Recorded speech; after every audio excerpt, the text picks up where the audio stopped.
La Tchétchénie, nouveau point chaud en Union soviétique. Depuis hier, l'épreuve de force est engagée dans cette république autonome qui est située dans le Caucase du Nord.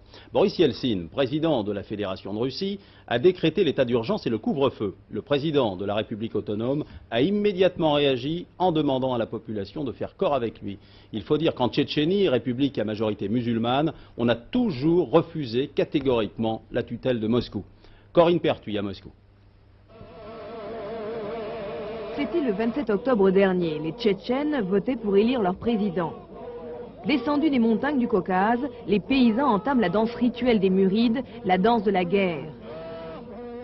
La guerre qui doit les opposer, eux, les musulmans de Russie, au pouvoir central, incarné désormais par Boris Yeltsin.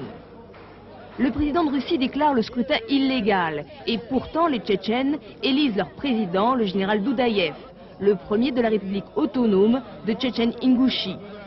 Cette République du Caucase du Nord est en majorité musulmane, mais fait partie de la Russie. Après 2 semaines de négociations ne pouvant se faire obéir, Boris Yeltsin déclare l'état d'urgence.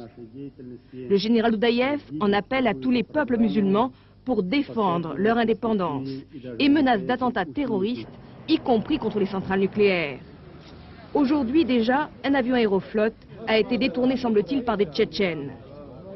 Le général Doudaïev dispose d'une garde nationale de 60 000 hommes, dit-il, des hommes armés.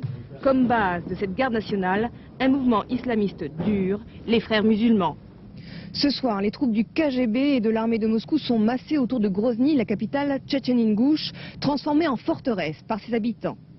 Ce défi lancé à Boris Yeltsin, alors que la confrontation est possible à tout moment, est un test crucial pour le président russe face à des minorités ethniques en proie aux mouvements indépendantistes et aussi religieux.